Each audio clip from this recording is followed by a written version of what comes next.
Yo, what up? We're back. It's been a while, but we're finna get into this prediction video. But a lot of stuff has happened since this little break. Conor McGregor's fighting Cowboy. Tony Ferguson versus Khabib is official. So shit, man. A lot of cool shit's been going down in the MMA world. So yeah, put down in the comments, what do you think about that? What do you think about Khabib versus Tony? Do you actually think it's gonna go down this time? Who do you think's gonna win?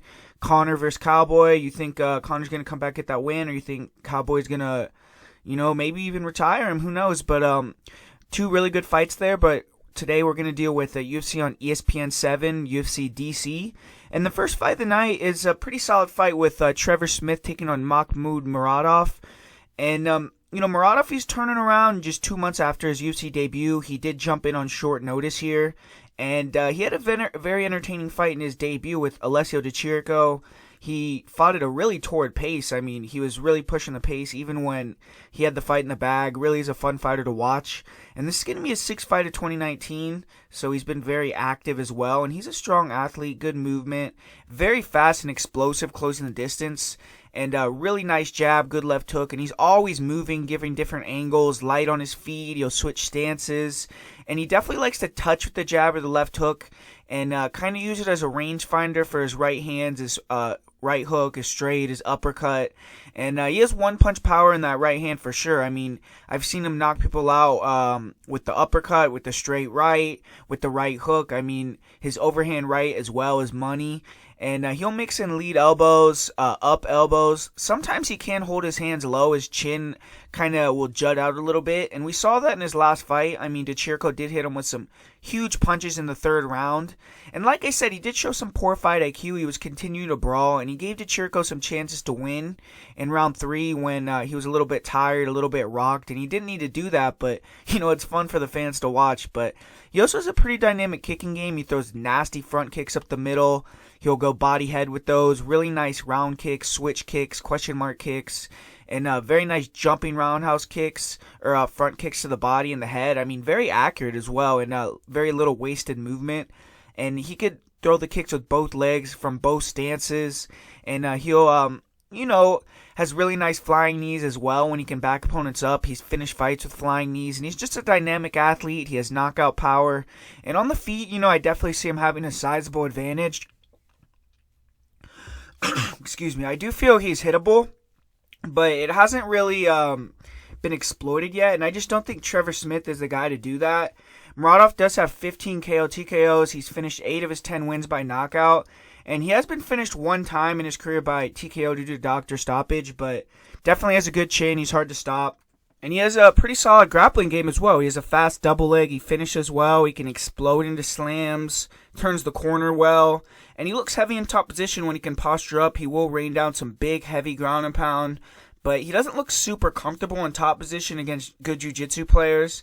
When he fought at black belt and Alberto Uda, he was, threatened a little bit inside of Uda's guard, and he just stood up, and he just didn't want to deal with that. But he was able to drop Uda with the overhand right and followed up with some brutal ground and pound that put Uda to sleep. Disgusting flying punch that landed clean. Then he followed up with some really big elbows. And in his match with Wendell Oliveira, he almost took his back, but he just let him get back to his feet again. So I feel like he's really not super keen on having top control. But in the second round of that fight, he did get some wrestling ride time. He finished the fight there. He will trap the far wrist, throw down blows.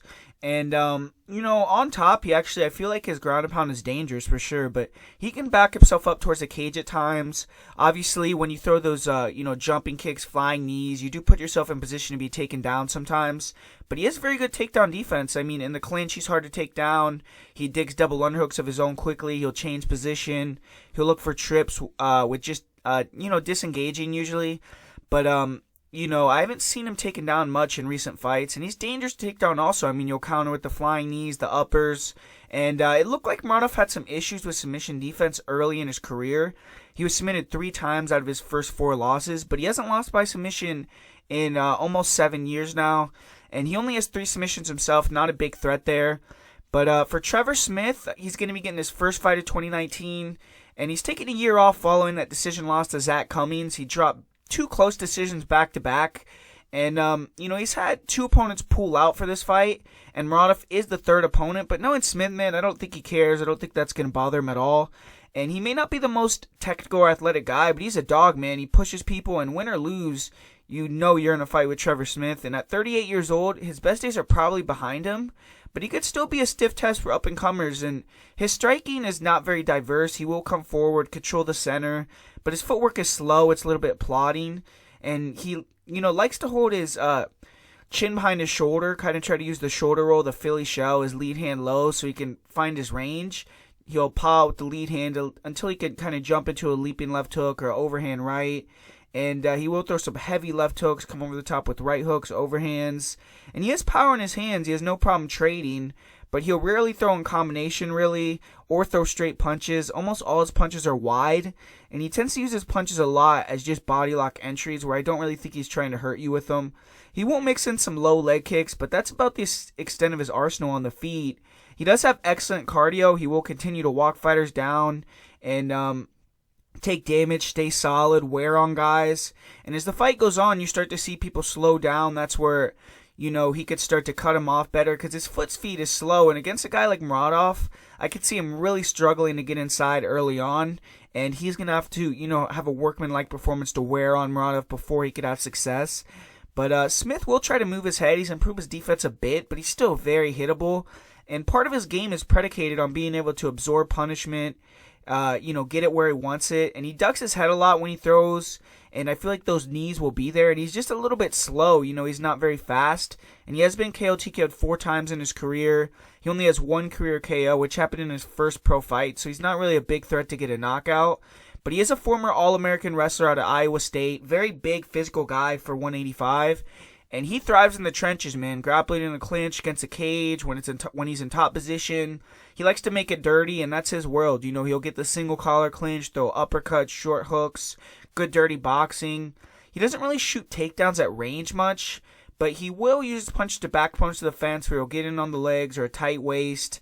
He'll get takedowns from the clinch, and when he can get his hands connected, he's very strong. He can bully a lot of lesser grapplers around.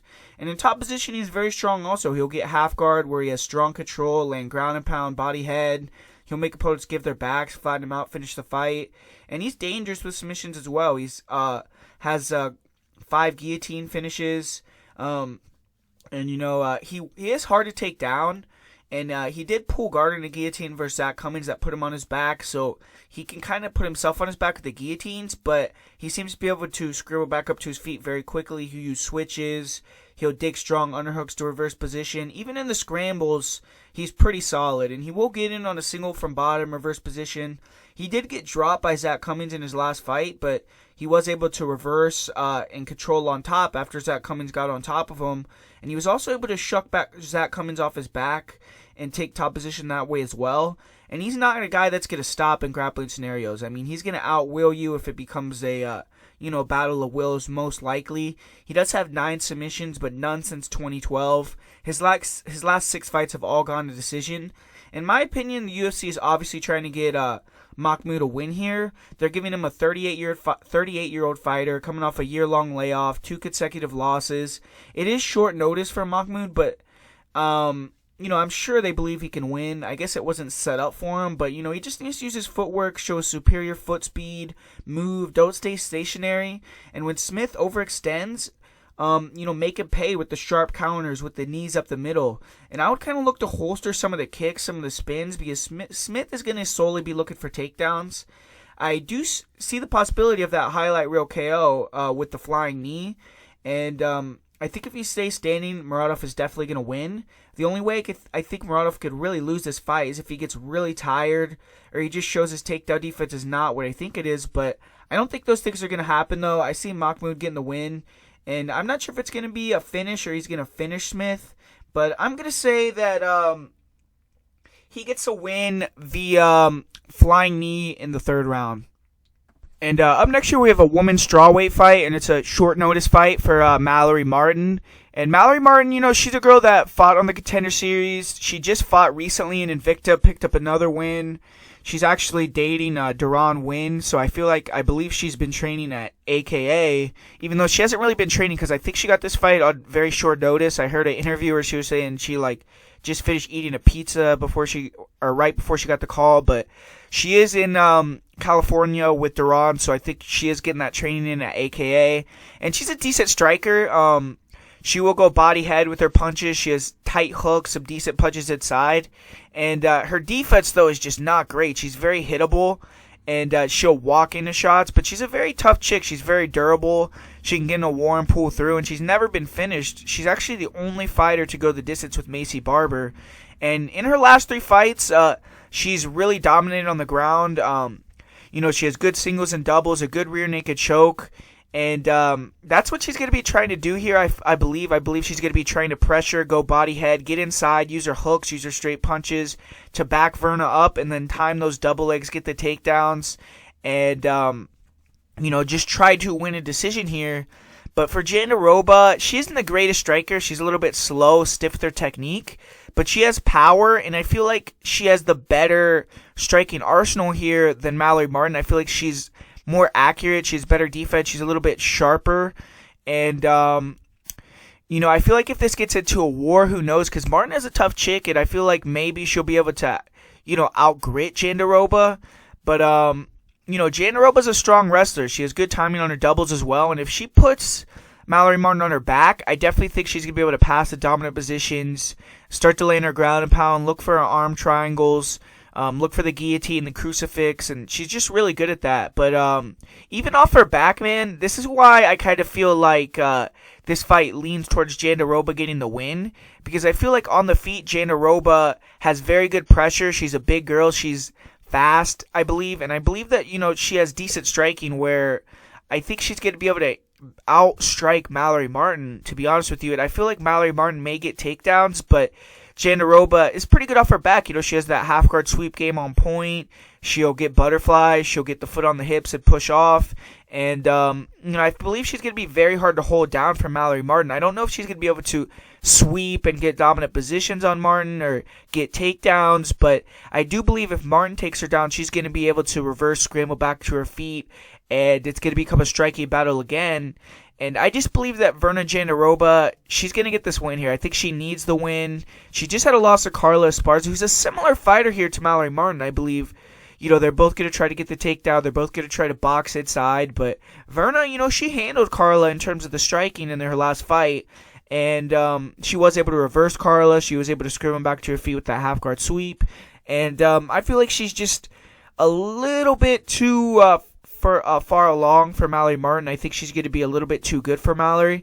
And I do think Mallory Martin is a very tough chick. She's someone that could potentially get the win in this fight and get some wins in the UFC. But my pick here is going to be Verna Jandiroba via decision. And up next here, this is actually going to be my most confident pick on the card with Joe Solecki taking on Matt Wiman. And Joe Solecki is going to be looking to make his UFC debut here. He had that excellent performance on the Dana White Contender Series. He kind of just buzzsawed through James Wallace. And he's one of the best jiu-jitsu practitioners in the United States. It's hard to find many of his MMA fights online, but I've known about this guy for a while. I've known about him on the jiu-jitsu scene. And I couldn't find either of his MMA losses, but he's still very young in his career. 7 of his 8 wins have been in round 1. And in his 3 fights that have gone past round 1, he's only 1-2. So that's not a very good record there. And on the feet, it's hard to say truly how good he is. On the Dana White Contender Series, though, his striking looked decent. He looked pretty fluid with his movement. He was light on his feet. He was moving his head. He was throwing some hard low kicks. Very nice left hook. He uses a low stance, a lot of fakes. He'll come up into hook combinations, back down to the legs. And in the fights I've seen, he's actually been able to safely use his striking to eventually do what he wanted, which was get it to the ground. And he's not one of these guys that is a jiu-jitsu guy that transitioned into MMA. Solecki's been a guy that's been in the gym training all facets of martial arts for years, I believe since he was a young kid. So he's one of these new breed guys that has been training in MMA for a long time. He just had a big emphasis on jiu-jitsu. But On the feet, defensively, he does hold his chin a bit high. He has been knocked out in the past, and it was a pretty brutal knockout. I didn't really get to see the fight, but I heard he was dominating that fight, and then he just got caught. But the knockout was pretty bad. I have seen the actual knockout, but overall, I think he's a pretty plus athlete. His striking doesn't look low level by any means, and he's not a big threat to get the knockout. He only has one career TKO. But he's an elite jiu-jitsu competitor. When he gets opponents to the mat, you see his clear advantage, and usually the fight ends shortly after. He has really nice double legs, and he'll get right into side control. He also will catch kicks, get takedowns, and when he gets the fight to the floor, very heavy top pressure, great control. He'll try to trap wrists, land short punches, move to the back. He'll search for arm triangles, but rear naked chokes are really his thing. Really excellent at finding his way to get the hooks in. He'll control the back position in the scrambles very well. He'll soften opponents up before locking into the chokes, finishing the fight. And he'll set up guillotines, triangles from the back as well. He got a nasty guillotine in his last match. He will allow opponents to turn in and then just cinch it in. And he's dangerous off his back with triangles, arm bars, guillotines. So even if you're inside his guard, you're in trouble. He has 6 submissions and 8 wins. Has one of the best ground games in the division immediately, in my opinion. I mean, this is a guy that's been out there grappling with guys like Gary Tonin. He submitted who was it? He submitted a UFC black belt very quickly in a fight, but I can't remember who that was at this second. But yeah, he's a very high level jiu-jitsu guy. And I'm really not sure how much of a step up Matt Wiman is at this point in Matt Wiman's career, because Matt Wiman had a very rough re-entry into the UFC in his last contest. I mean, he made the return to the octagon after nearly 5 years away from the sport, and he was completely butchered by Luis Pena. He ultimately got finished in the 3rd round, and he's returning 6 months later, so maybe he'll look better after knocking some rust off, but his striking just did not look good in his return bout. He was throwing a lot of low kicks, especially early, but they didn't seem to have much sting on him. He was reaching a lot. He was lunging in with punches. He was also cut bad with a shot less than a minute into the fight. And in this fight, man, I just don't see many ways Wiman can win. I mean, he's a fighter who likes to grapple, and I feel on the feet he's slower, he's less sharp than Solecki. So a guy that's going to give Solecki problem is a guy that's going to outstrike him. And I think Solecki's going to be able to get the grappling match he wants here and just dominate. And I do see him eventually getting a choke and putting Wiman out unconscious. I don't think Wyman's a guy that's going to tap out, really. And, I think he's going to be able to maybe get a first, second round rear naked choke. Probably in the first round. I mean, Solecki likes to do his work quick. And I just feel like Wiman, unless he could just catch with the one big punch, or I just don't see a lot of ways Wiman can win the fight. I really don't. I mean, if you guys are on Wiman, tell me how you think he's going to win, what he's going to do. But, man, I just don't see many ways for Matt Wiman to get this win. So I'm going with Joe Solecki, and he is my most confident pick of the card. And up next, we actually have a really fun fight, in my opinion. Matt Sayles taking on Bryce Mitchell. And Matt Sayles, he bounced back from that debut loss. He had that 3rd round finish at Kyle Nelson in his 2nd UFC fight. And he's a guy of a Dom Cruz guy. He's a protege of Dom Cruz. He had some hype around him. And he's a very good striker. He's constantly coming forward, faking, feigning, banging the body. And he wears on opponents with constant forward pressure, body attack. Sayles was throwing some heavy low kicks in his last match as well. And he has nice long-range attacks. Really nice straight right hands. He'll double, triple up on it to get into range. Very accurate and powerful. Nasty overhand right. He'll use a lot of front and round kicks, mostly to the body, but he will, sneak it up to the head at times. And he likes to wear on opponents until they're willing to trade in the pocket. And in the pocket, that's where Sayles has elite head movement. He'll slip and rip. He'll make opponents pay. He'll get the jab going, 1-2s. Has excellent feints. He'll freeze guys. He'll use the straight right hand, front kicks to the body, just torture opponents by feigning one technique using the other. And his defense is pretty excellent. Opponents get demoralized by missing him. He's very good at exiting by using his lead hand. He'll back up while landing a left hook, reset. And he does hold his hands low. He isn't an elite athlete, so sometimes opponents can close a distance, land on him, or touch him in the pocket. But he's very durable, and he doesn't take much damage overall in most fights. He has great footwork, good movement, and his work rate is high. He keeps a deliberate pace. He won't slow down. When he sees opponents tiring, he'll pour it on, try to get him out of there. And he has 6 KO TKOs in his 8 victories. He's never been finished by strikes. And Matt Sayles is a solid grappler as well, but it is his weak point. He won't really wrestle offensively too much in fights. In this fight, I don't expect him to be offensive with his wrestling at all. His takedown defense looked very good in his last match, though. He was very good at disengaging from the clinch. He was sprawling, using underhooks to deny the shots. And he's a very good scrambler, and he doesn't really accept bottom position. He'll create scrambles immediately after being taken down. He's very hard to hold down. But he has gave his back to stand up in multiple fights. George Hickman and Kyle Nelson, they did take the back, lock in tight rear naked chokes. But Sayles is not a quick tapper. I mean, you have to put him out cold, it seems. And he was able to stay calm, work out of those bad situations in both scenarios. And he actually won both of those. Or actually, he lost to George Hickman, which was a huge robbery, man. But Sayles will also reverse takedowns, take top position where he's shown to be strong, and he was able to dominate Kyle Nelson in top position multiple times. He took the mount multiple times. He eventually finished with an arm triangle, and Sayles needs to sure something's up on the ground as far as giving up the back or the neck, but I think only an elite grappler could really exploit him, and he's never been submitted. This is a huge fight career trajectory-wise for both fighters, so I expect Sayles and Mitchell to come in here very motivated, ready to go. And Bryce Mitchell, he's 2-0 so far in his UFC tenure. He did earn close decision victories in both fights, and he's proven to be extremely tough. I mean, he's a dog, man. He has no quit in him at all. But on the feet, Mitchell likes to fight long. He's pretty quick in and out, good feints. He'll switch stances, and he's fluid from both stances. He actually has a really nice straight right hand, a nice right hook. He'll slip, throw hard left hooks. Really solid jab as well, and he has good hooks in combination in close range, fast hand speed. He will throw a lot of, left hooks, and then front kicks to the body or the head, and he'll throw front kicks, step in knees, jumping roundhouse kicks, and he's good at feinting level changes into his left hook. He will also throw a right uppercut, left hook combination, and he has a nice right hook to the body. He'll also throw round kicks to the head, question mark kicks to the head, and he's very quick, and he'll slide out of the way of shots and return with counters such as check left hooks, right straights, and he does slow down a bit in fights, and that's where he can start to get hit with some big shots. His defense in the pocket as the fight goes on kind of gets worse because he'll drop his hands, he'll get a little bit tired, a little bit nonchalant, and that's where he starts to get hit with some big shots. And he doesn't really have big power to back guys off.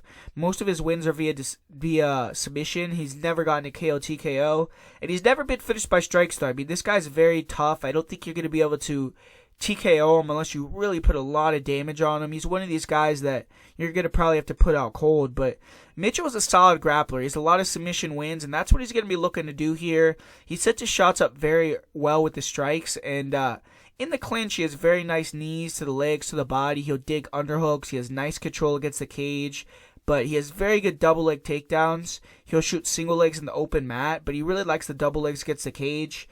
And he'll back approach to the cage with a combination, finish with the double, good body lock as well. And in top position, he likes to use heavy top pressure. He'll pass. He really has pretty nice back takes, which is the danger here for Matt Sayles. I mean, Matt Sayles, I feel like he's a better striker. I feel like he may be a better wrestler.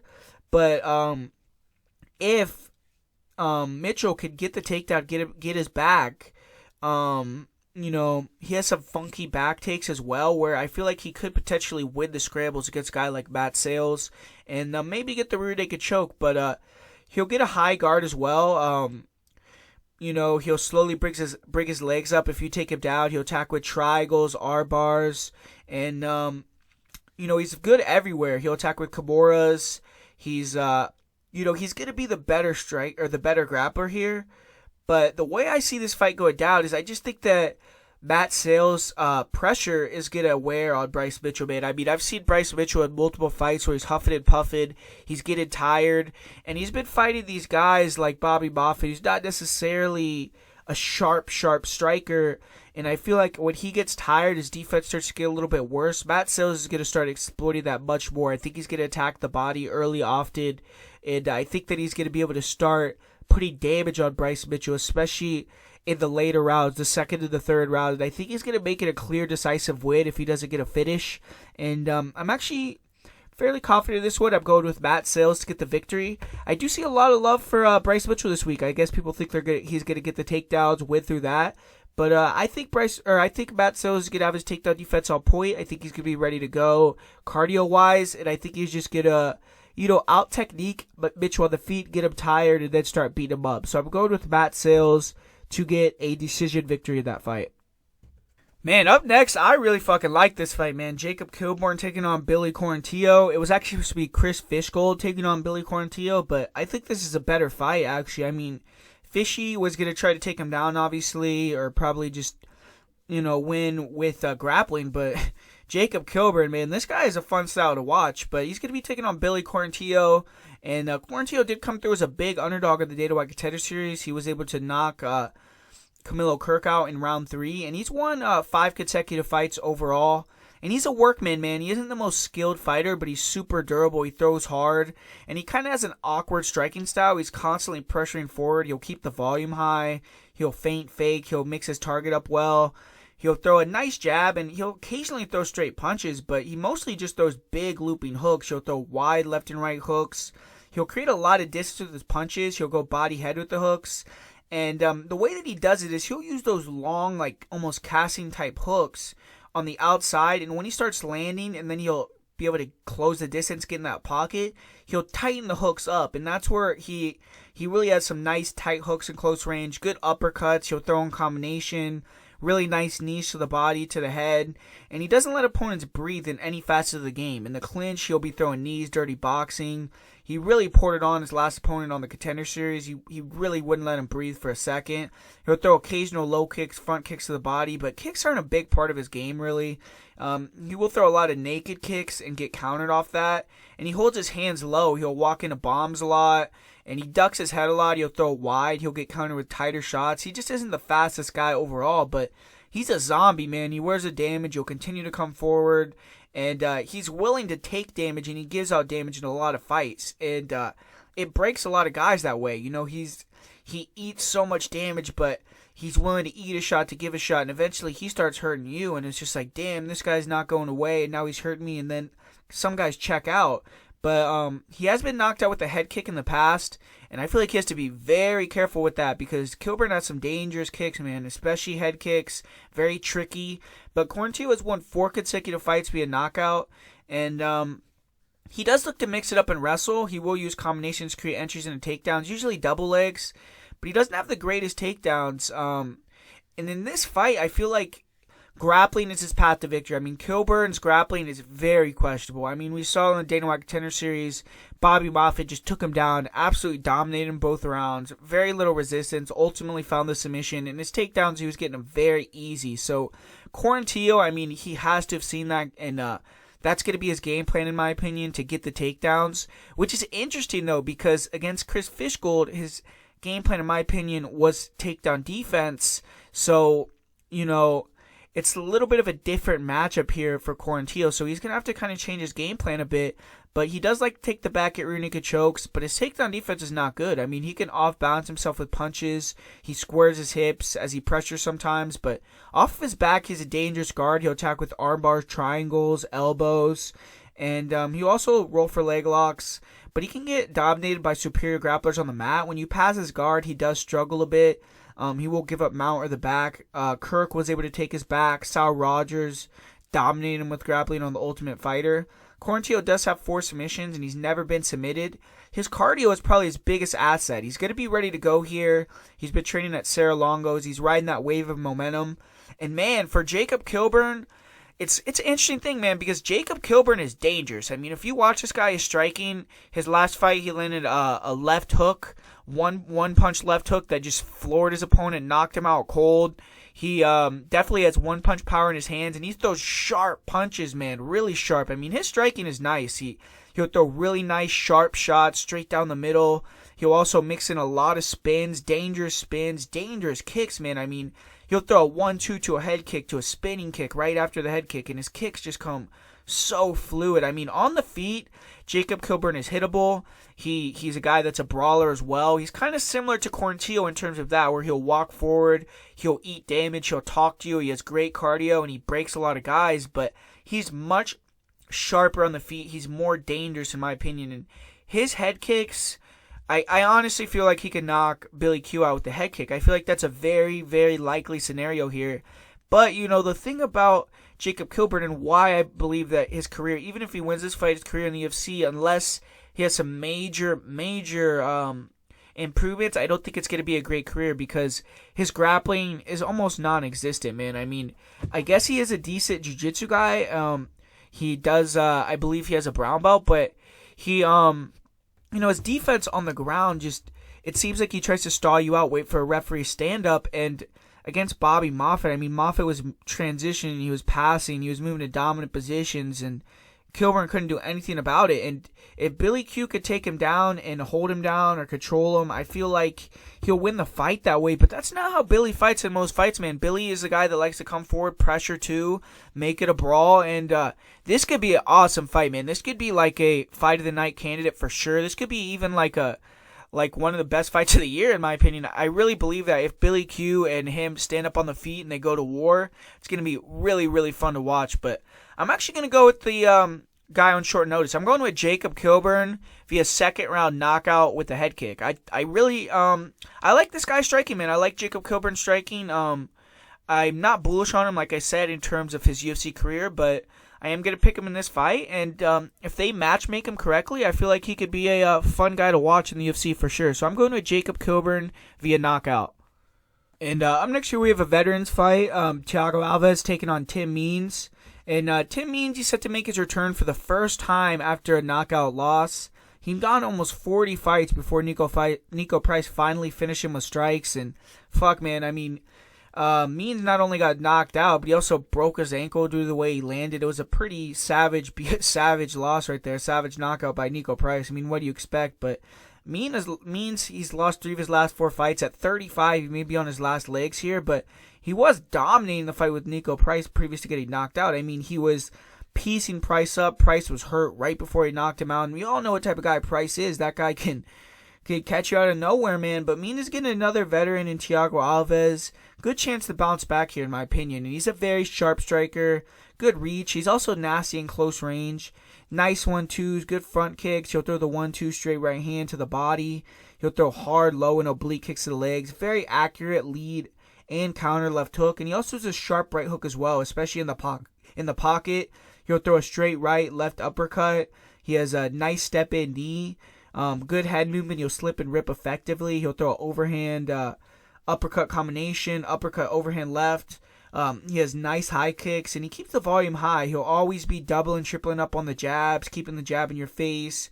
Good job changing the speed of his punches, peppering fighters, mixing in faster, more powerful shots. And he wears fighters out with pressure, and he does like to stick in the pocket and fight in the danger zone. And he's very good at slipping and ripping, using elbows, knees, short-range shots. In his last fight that did cost him, he got caught and knocked out, but he's also dominated a lot of guys doing that.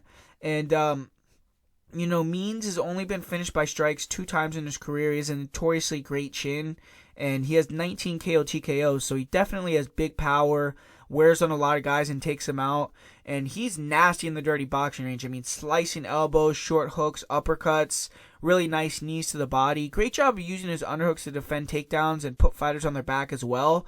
He'll also attack with the guillotine, and he did attack with the guillotine against Bilal Muhammad and almost rolled in the mount. And good double leg, good body locks. And on top, he does a great job posturing, throwing hard elbows. We saw that against Ricky Rainey. He finished him with some brutal ground and pound. He tends to shoot takedowns when he gets hurt, and he can be submitted by panic wrestling that way. But he has good arm triangles. He doesn't look for submissions very much. In this fight, I do think mixing it up could be a smart game plan because Thiago Alves has been taken down a lot in recent fights. But Means has 4 submissions. He has been submitted 4 times. And for Thiago Alves, he's going to be stepping into the octagon for the 27th time December 7th. He's been in the UFC since 2005, and he's one of the last Mohicans of that era, really. He's a former title challenger. He's done a lot in the sport. But at 36 years old and a loser of 3 of his last 4 fights, he definitely has his back against the wall here.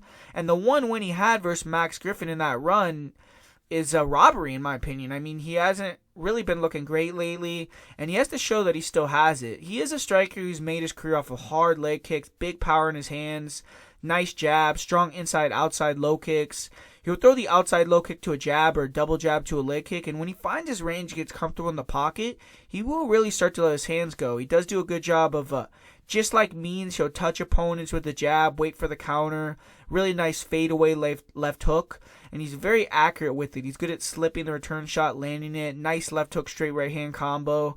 He'll throw good body kicks, head kicks, good lateral movement, head movement at range. And when he's countering, he has good defense, but he will get wild and try to change the tide of the fight when he's getting finesse from the outside and weighing in with straight punch combinations, get hit with big shots, get hit with knees. He kind of ducks his head inside sometimes.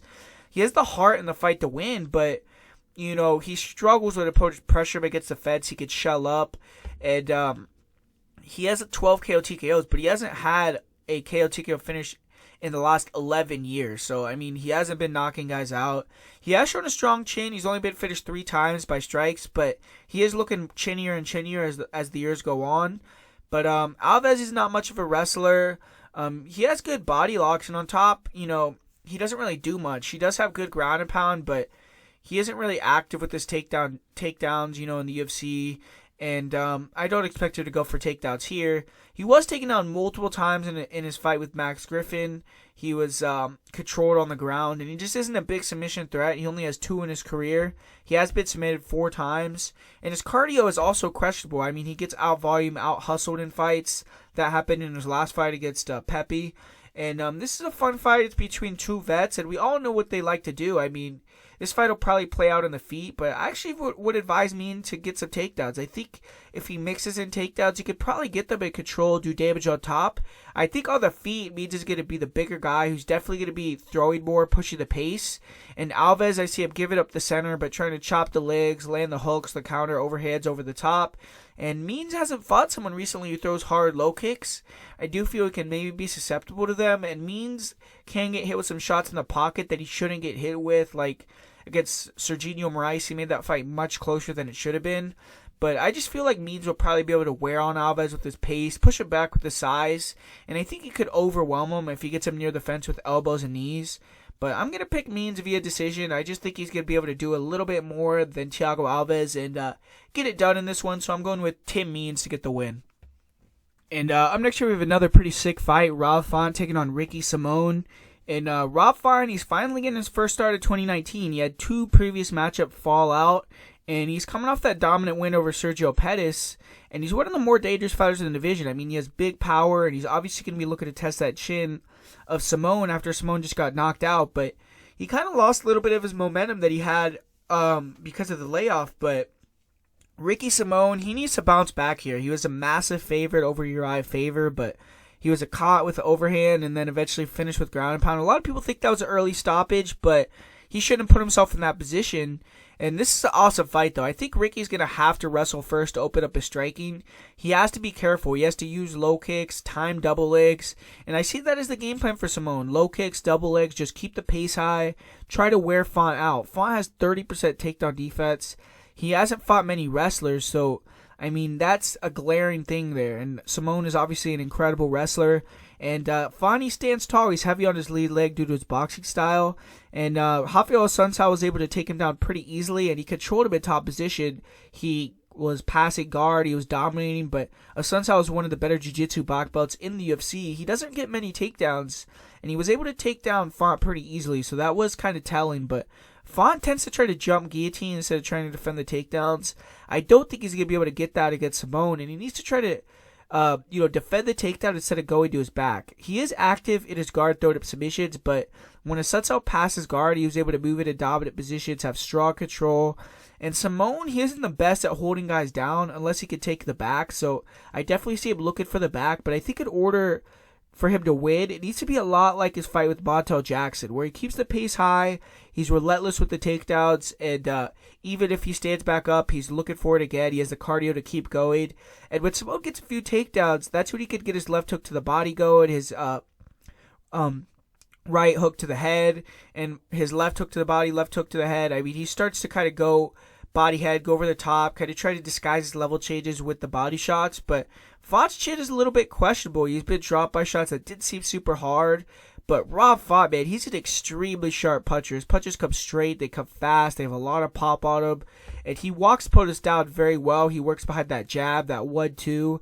And his 1-2s are fast, they're accurate. He also has an excellent counter uppercut, step A knee, which I feel he's going to be fading a lot, throwing a lot of those in this matchup to discourage the level changes. And Font's going to be much cleaner with the hands than Stamann. If they trade in the pocket, I see Faut definitely hurting Stamann. Font's going to want to pressure, try to make the cage small, fade, control distance with the jab, try to draw up bad attempts at closing the distance or bad takedown attempts from Stamann and then putting it on him. And if he keep it on the feet, put damage on Ricky early, maybe he'll get Ricky gun shy and then be able to control the whole fight with the jab. But Ricky Stamann is another guy with the heart of a lion, man. I mean, you're going to have to really put him out or really hurt him, in my opinion, to discourage him. But he's another guy that kind of has a suspect chin. He's been hurt and dropped before, like in his last match, and he tends to panic wrestle when he's hurt. We saw that against Anderson Dos Santos. And if Font is to get a submission, I think it's going to be after he stuns Ricky on the feet. But I expect Ricky to try to push a very high pace, not let Font get started. I see him try to get takedowns from the first 10-20 seconds of the fight. And making it known, Faut will have to try to stand up off his back to win. And I think Stamann is going to be very motivated to get in here, get back in the win column. 2 losses in a row would be a huge blow to his career. And I'm actually going to pick Ricky Stamann by decision. I think he's going to get takedowns, get some cage control time, and it's going to open up his striking after a while. I see his low kicks being effective, and I think he's going to be able to grit this win out. So I'm going with Ricky Stamann to get a decision victory here. And up next year we have a fight with Yadong Song taking on Cody Stamann. And man, I feel like in this fight it's obviously a grappler versus striker matchup with Stamann wanting to get the fight to the ground. I'm not really impressed with Stamann striking, man. I mean, he's a decent jab, straight right hand, good lead left hook. He'll throw some oblique kicks to the legs. He throws a lot of kicks that I just don't really think are very good. And he will attack the body as well. But man, I mean, I just don't like the way he holds his hands low. And he isn't a big power striker. And the way that he gets inside, I mean, unless he could get the takedowns where he establishes the double leg, his striking inside is terrible. I mean, he's so hittable. He doesn't really do anything on the feet that's dangerous, man. I mean, I've seen him talking about he's going to knock Yadong Song out. I mean, good luck with that, man. I don't think his striking is dangerous at all, and I think he's so hittable. I think he's very hittable. I mean, we saw that against Tom Duquesnoy where, he won that fight with this wrestling, and he's an awesome wrestler. I mean, he's very explosive. He sets his shots up well with the strikes. He'll double jab into the double leg, but he can kind of get a little bit obvious with his entries. He can use the same entries all the time, and man, I just feel like Song is on another level than this guy, man. I feel like Song is much faster than him. I feel like Song is just a next level athlete, man. I feel like he really is. He has a long karate stance. He's very fast in and out. And his distance control is just incredible, which I feel like is going to be the tail of this fight. I don't think he's going to let Stamann get inside at all. I think he's going to be sliding in and out of range. He's excellent at cutting the cage off, making it small. And I feel like early on he's going to be playing the range game on the back foot with his right hand, with his overhand right, with his right hook, with his 1-2s. And I think he's going to be pinging Cody Stamann, he's trying to get inside, just pinging him. And I think Stamann is going to be, taunting, trying to be like, oh, that wasn't shit. Oh, and trying to kind of like act like he's not hurt. But he's going to be getting bombed on, in my opinion. And I think when Song starts to realize that Cody's kind of has nothing for him on the feet, that's where he's going to start to come forward, really start to put it on him, and that's where his takedown defense is going to have to hold up, because Cody's going to be trying to take him down at that point. But we've seen him bully fighters with knees in the clinch, elbows. He landed a really nasty elbow in his match that finished Felipe Aranches, and his takedown defense is good. I mean, he was able to reverse a double leg of Aranches, get on top, land brutal ground and pound, and man, when he fought Vince Morales, he had some good double legs as well. And I feel like Vince Morales is a harder fight for Yadong Song than Cody Stamann, because Vince Morales was dangerous on the feet. He was sharp. And Song, his chin is maybe a little bit questionable, and he can get hit with some shots at times. And Vince Morales was pretty close to landing some nice shots. He did land some good counters, but Yadong Song really dominated that fight. And in his last fight, he went out there against Alejandro Perez and slept Perez badly in the first round. And I actually thought Alejandro Perez defeated Cody Stamann in their fight. I mean, it was very close. It was back and forth. But, I thought that Perez was the only guy that did anything in that fight. I mean, he didn't get barely any takedowns, Stamann, and he didn't do much on the feet at all. I felt like Perez should have got that win. But they did give it to Cody Stamann there. He did, was the guy going forward. He was the guy pressuring the action. So I get why they gave him the fight. But against Yadong Song, man, I just don't like this matchup for Cody Stamann. And, never in no other part of my life am I gonna ride Yadong, but shit, man, I've been riding Yadong for a while. Every single fight, we've been using him as like a confident pick in the parlay of the week, and shit isn't gonna change this week, man. I really am bullish on this guy beating Cody Stamann, and I think he's gonna knock Cody Stamann out. I think he's gonna knock him out in the first or the second round. And I think it's gonna be a dominant, easy performance for Yadong Song, and I think he needs to step up. I just don't think guys like Stamann are going to do much to him, man. I really don't. I feel like Yadong is going to go out there and get it done. So I'm good with Yadong Song, first round TKO. And I'm next year with a fight here with Aspen Ladd and Yana Kunitskaya. And it's two girls who have grappling-based styles. Kunitskaya relies on her height, her size, her physicality to get tie-ups, control against the fence, get those double underhooks. But she isn't extremely aggressive from that position. She will throw some knees to the body, elbows off the break, and her clinch control, though, is very good. She'll really slow down the fight by just controlling fighters against the fence, and she's good at waiting for opponents to make a mistake, and that's where she'll land throws, get body locks, hip tosses. But Yana will look to chain wrestle with singles, doubles as well. And in top position, though, Kunitskaya is not very aggressive. She doesn't really have the greatest top control. She will control from inside opponent's guards, but she doesn't advance position very much. She will try to turk the legs, move them out, or take the back. And when she can get the hip tosses directly into side control, she does have a half-decent crucifix position, but her striking to me is a little bit questionable. She's stiff, she's a little bit slow for the division, and she tries to work behind her reach, her jab, her left hook, and she'll throw straight punches far and away more than any others, but she throws a lot of oblique kicks, knees, front kicks to the body, to the head. I have seen opposed catch her kicks and take her down, and she does like to use a lot of spinning back fists, and she tends to throw that in the pocket to back fighters off, in my opinion. But it can also get her in trouble. She will do the same with the spinning back kick. She'll kind of try to walk fighters into the spins. But if you could push Kunitskaya backwards, she's very vulnerable. She'll pull her chin high, doesn't move her head much at all. And her punches in the pocket are easy to see coming. Fighters can slip and rip, and she holds her hands too low. Fighters can walk her down, put a lot of damage on her. Marion Renault really broke her nose badly. I actually feel Renault won that fight. But Marion is also a main training partner of Aspen Ladd, so I'm sure she's telling her some information. And once fighters start to land clean on Yana, she panics and she starts to heavily reach for the clinch. I don't think she really has the greatest chin. She crumbled quickly under the power of Cyborg. And defensively, Yana's wrestling is not bad, but she can get taken down off of naked kicks.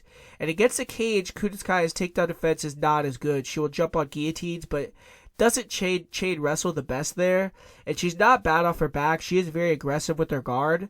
She will not only attack with elbows, but submissions. Really nice armbar that she caught Tanya Evinger in, and she does a great job of, when she goes for the armbar, she'll hook the leg, and then if she can't get the armbar, she'll start to attack with a heel hook or sweep, and she's very calm on her back. She really doesn't take much damage if she's inside of her guard, but being so aggressive does come with risk, because if she can't get the submission, then she allows fighters to move into dominant positions and get submissions themselves. Tanya Evinger, in the second fight they had, she was able to survive the submission attempts, took the back out the rear naked choke, and Kunitskaya only has one career submission. She has been submitted 2 times.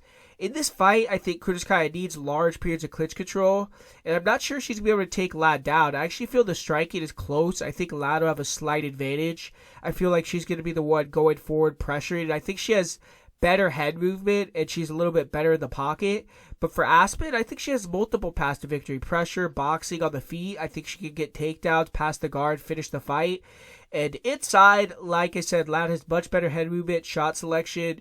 She won't throw body head. She keeps the volume high. And she has much tighter boxing defense than Yana does. If she could stay at Yana's chest on the feet, dig the body, use a good anti-clinch, I could see her breaking Kunitskaya with pressure. And Ladd just has to be careful entering range, standing up. She doesn't have long range attacks, and she can enter it on straight lines. And Yana is longer with quicker hands and feet, probably. So she may try to catch Ladd as she comes in, pot shot and grab, or pot shot and move. But if they are to grapple, I just think Lad's the stronger grappler, and even if she gets put on her back, I see her scrambling back to her feet or to top position.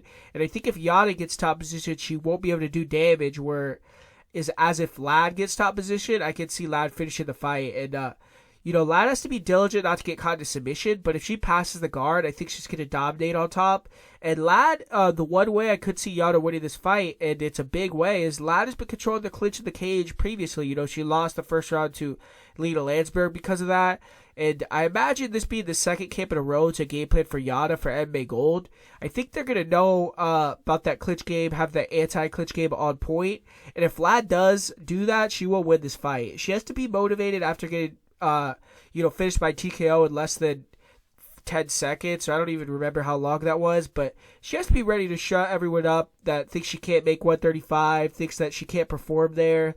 And if Lad's, a future contender like people believe her to be, she's going to beat Yada Kunitskaya. Yada is breakable. She's been finishing 3 of her 4 losses.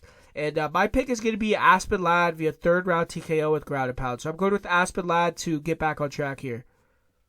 Fuck. Up next we have this fight. I don't have a ton of interest in this fight with Ben Rothwell taking on Stefan Struve, so breakdown's going to be pretty quick here, but Ben Rothwell, he's still in search of his first win since April of 2016, and since returning back from his USADA suspension, he's 0-2, and he took a bad beating in his last match versus Andrei Arlovski, and this is going to be Rothwell's third fight of 2019, but he definitely needs a win here.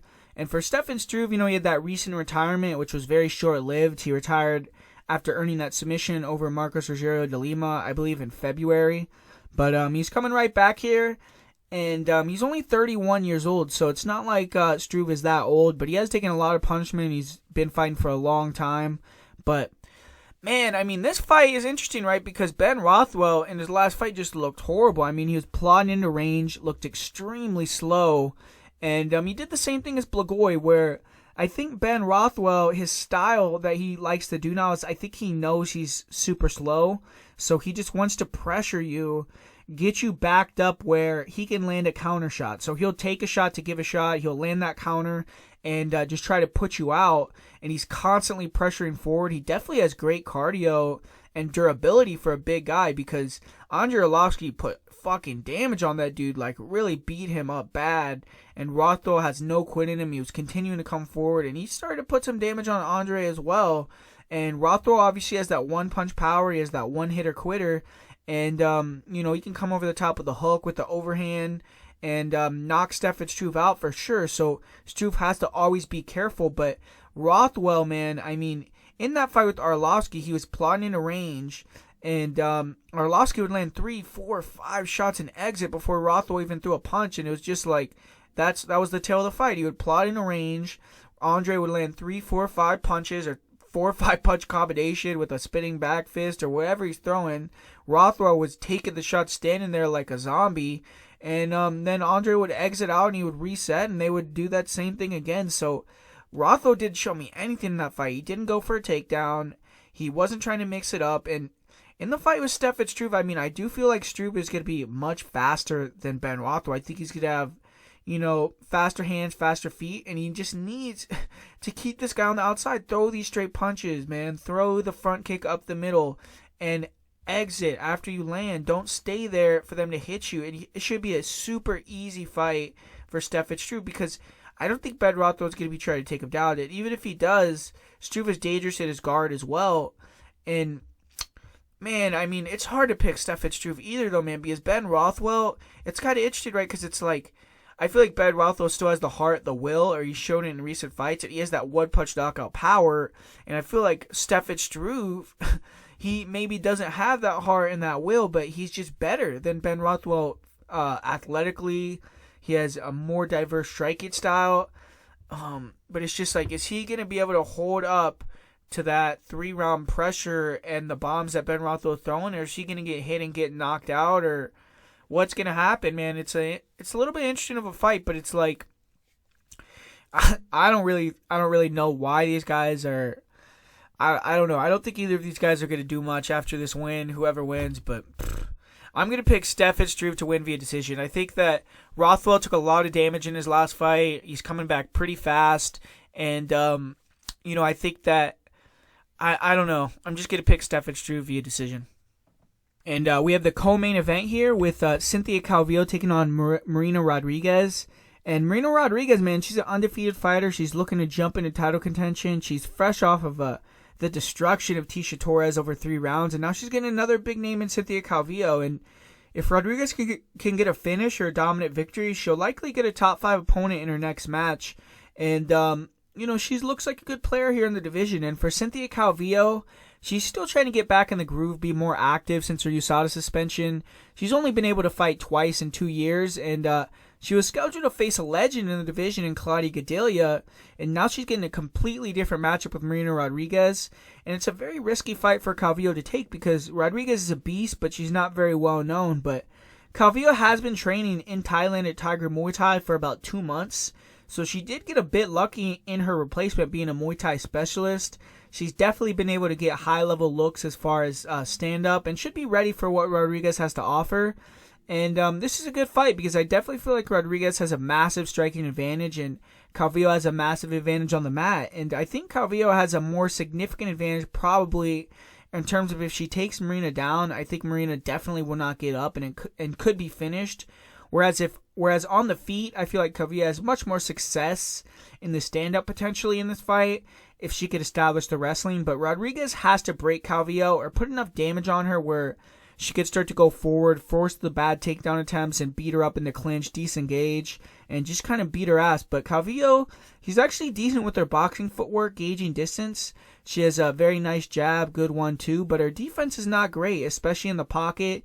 She does do a good job of parrying punches, countering, and she'll also attack the body, which helps disguise her level changes, and her fluidity with her hand and feet combinations are not at the level of Rodriguez, but they're definitely improving. If Calvillo can establish a takedown, though, I don't think she's going to have much success striking. I think in the pocket, she will get tagged hard. I just don't think she can compete there.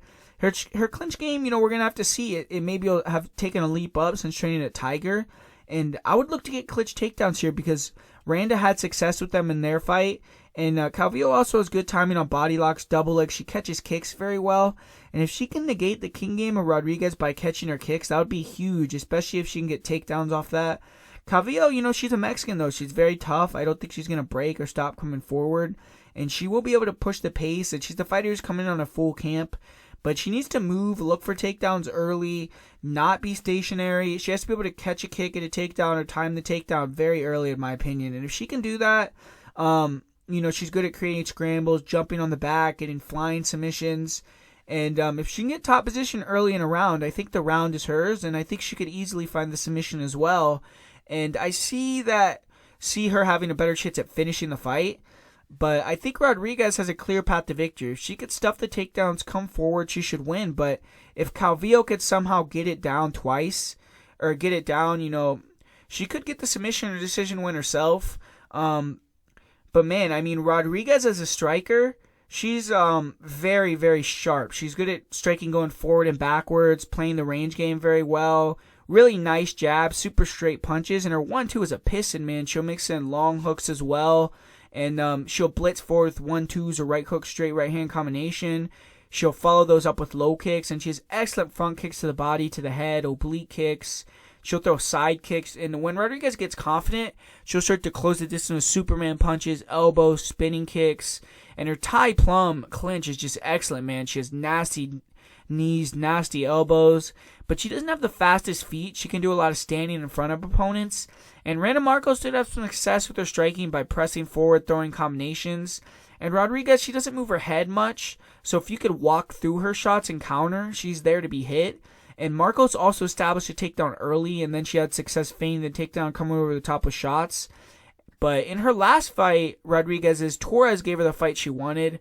Torres was trying to play the outside game, dart in, dart out, and Rodriguez was just able to pick her off from distance. But Marina Rodriguez, I would say she's an average grappler. Her clinch game is elite. She can really batter opponents with elbows, knees.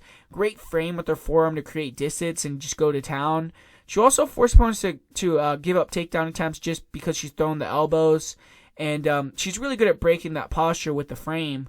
And she showed good balance and good takedown defense against the cage against Torres. She was also able to counter a double leg with a guillotine, which forced Torres to go to her back. But Rodriguez wasn't able to hold Torres down. And she was dominating in the clinch against Torres, and Torres is one of the stronger athletes in the division. But when she fought Randa Marcos, Marcos did get some head and arm throws, and Rodriguez, off of her back, showed some weakness. Randa Marcos was able to dominate her in top position, mount her, beat her up, got a 10-8 round, and Rodriguez wasn't able to get close to standing up, and, you know, she isn't a fish out of water on the mat. She can defend herself and survive, but against Calvillo, maybe not. And Jessica Aguilar, she was able to get her in a triangle, almost finish her with an armbar when Rodriguez was in top position inside of her guard. And Rodriguez needs to treat the ground like lava in this fight. Don't allow herself to be taken down or even be in top position. And, you know, I'm going to pick Rodriguez by decision, though. I think that she's going to be able to deny the majority of the takedowns and just outclass Calvillo standing. Calvillo is someone I wouldn't bet against her counting out, though, but I'm going with Marina Rodriguez via decision here. And we're at the main event here with Jairzinho Rozenstruik taking on Alistair Overeem. And Alistair Overeem is looking to be turning back another rising star, move back towards another title shot. And he's won back-to-back fights after 2 losses in a row. And he's joined Elevation Fight Team. He's training alongside a beast like Curtis Blades. And he's been using much more grappling. He finished his last 2 opponents with ground and pound. But he's a very good striker. He's definitely going to be the most skilled fighter that Rozenstruik has ever faced. And I expect Overeem to be defensive standing, though. I think he's going to be looking to counterpunch, throw a lot of fakes, feints, try to lure his opponent in and clinch up with him or pot shot him. He does have a nasty straight right hand. He's very quick and fluid with both his hands and his kicks. Really nice counter left hook. He can land it while angling off. Really nice low kicks and occasional hard body kick. He'll also get creative, you know, he'll throw those front kicks to the face, those jumping kicks like he landed on Arlovsky. And, you know, Alistair, he struggled in fights with people who have similar reaches. Like he has UFC losses to Antonio Silva, Travis Brown, Ben Rothwell, Stipe, Ngannou, Curtis Blades. And all those guys have had as long a reach or a longer reach than Alistair. Rozenstruik is a 78-inch reach, so, you know, it's a little, Alistair is 80 inches, so he's not as long, but it's pretty close. And Overeem needs to be vigilant at all times in this fight. I mean, we've seen what Jair's been doing to guys, knocking him out in less than 30 seconds. But Overeem is a knocker on himself. He has 21 knockouts. And his chin, man, I mean, he's been finished 13 times by strikes. So Overeem is aware his chin is gone. He tends to be very careful nowadays. And he has to do that again. He just can't get touched. But Overeem is an underrated grappler. He's gotten more grappling-centric later on in his career. When fighters close the distance on him, he'll clinch up, get double underhooks, and he's just devastating with knees to the body and the head, man. I mean, he's finished multiple fights with clinched knees. His takedown defense is very good, and on top, he's good. He showed good takedowns against the cage, good clinch takedowns. He doesn't really shoot takedowns, but his ground and pound when he can get top position is just devastating. I mean, the hammer fists he used to finish Sergey Pavlovich were scary. And he also has a very good guillotine, and he isn't great off his back, and, you know, I don't feel like that's going to be a worry here, but, you know, if he gets this fight to the ground, which obviously I think that's going to be his game plan, I think he's going to have a massive advantage over Rozenstruik, and he's probably going to be able to finish the fight. But Alistair Overeem, you know, he's going to be tasked with slowing down the hype train that is Jairzinho Rozenstruik, and that's not going to be an easy thing to do. Rozenstruik has entered the UFC with a bang. He's 3-0 in 2019, 2 knockouts in under 30 seconds. And he was able to take out a legend in Andrei Arlovsky easily, and now he's ready to collect another scalp. But he's jumping in on short notice here. He's express fighting Francis Ngannou if he is to win, so he's very confident. But Jairzinho has very good stand-up, heavy inside-outside low kicks, a great jab, good power in both hands. He'll throw a jab right hook, jab overhand right combination, really nice powerful left hook, nice uppercut left hook, and he's a fleet of foot, man. He's fast. He'll close the distance with head kicks, flying knees, and he's very explosive in close range. He'll just explode and take you out, but he likes to throw a jab or a straight right hand to a head kick, and you know, he will look to stand stationary and just try to catch opponents with left hooks, uppercuts as they come inside, which is exactly what he did to Arlovsky. But he landed that left hook, right uppercut to a head kick combination that put out Albini in his debut as well. He dropped Alan Carter with a jab, finished Arlovsky with one punch. So, I mean, this guy's been showing some elite power, 7 knockouts and 8 wins. He's never been finished by strikes, and Jairzinho has a ton of knockouts as well as a kickboxer, so he has a lot of experience as a striker. but his grappling is questionable. His takedown defense is not good. He was taken down multiple times in round 1 by Junior Albini, and Albini was able to pass his guard into side control, attack with Kimura, took his back. And when he fought another guy, Sergey Kovalev, he was taken down in the second round. He couldn't get Kovalev off of him. Kovalev was able to get to side control, landed some nice elbows, knees. And he did deny Kovalev from taking the mount, but he was on his back for the whole round. And it just didn't look very good. But, I mean, Jairzinho, he allows fighters to clinch up with him against the cage far too easily, in my opinion. He backs himself up. And he can kind of look like he's a little bit worried about his takedown defense and not let his hands go. At least versus in his fights with Kovalev and Albini. And he has no submissions. And I feel Overeem could even submit him from inside of his guard potentially. But obviously I don't see Rozenstruik getting takedowns. But he needs to avoid going to the mat, even if he's in top position. He does fight smart, and I don't think he should gas. But to me, this fight is pretty self-explanatory. Overeem, he needs to get the range fast, pressure effectively, back Rozenstruik against the cage, get in the clinch. And in the clinch, I believe Overeem is going to be much more dangerous than Jairzinho with his knees, with his elbows. And I feel once he can start landing those knees, those elbows, it's going to open up the takedown. And if Overeem gets top position in this match, I expect a mauling. I don't think Jairzinho will be able to survive any extended period of time on the mat with Overeem. Overeem will get to a dominant position and put him out by KO or TKO for sure. For Jairzinho, he's going to be looking to put one on Overeem's chin and put him down. Overeem's chinny. Jairzinho just needs one moment to change his life. And if he can catch Overeem, put him out, especially early, I do expect him to probably set up that Francis fight. So Jairzinho has a lot to play for here. He's accurate. He's fast. He's extremely dangerous, and he's quick and sharp. I mean, an older Reem has to be very careful here, but I'm actually going to pick Reem via first-round TKO with ground and pound. I just believe he's going to be able to clinch up against the cage, do some damage, get the takedown, and just finish the fight. Jairzinho still has to prove a little more to me. You know, he looked awful on his back versus Junior Albini. He put himself in positions that made it easy to take him down, like with his back against the cage, and he can't be there with Overeem's clinch game. I think Overeem has been training. He should be sharp, ready to go. And have a game plan of taking Jair down. You know, Harris will have Walt Harris, who he was going to fight previously, would have had a similar game plan to Jairzinho. So I don't think Overeem had to change much in terms of what he wants to do in there. I think he would have wanted to take down Walt Harris and take him out in the first round as well. So I think this should be like a pick-em. I think it's a really close fight. But I'm going with Overeem via first-round finish with the ground and pound. And for my most confident pick of the night, I'm going to be picking Joe Solecki. And for the parlay of the week, it's going to be Yadong Song and Joe Solecki. So, yeah, hopefully we can end this year with a bang. Make sure to comment, like, subscribe. Tell me who you're picking, who you're betting on, what you think of my picks. And, yeah, if you have someone else, if you think someone on my parlay of the week is going to lose, tell me why. I mean, I know a lot of people think Stamann's going to be able to go in there and get the win, but don't really see that. I really don't. But, yeah, so let me know what you think of this video. I will be back next week for the big card, UFC 245. I'm actually going to that event, so I'm pretty pumped about that. But should be sick, you know, Colby versus Usman. But yeah, so thanks for watching, and thanks for always supporting the channel.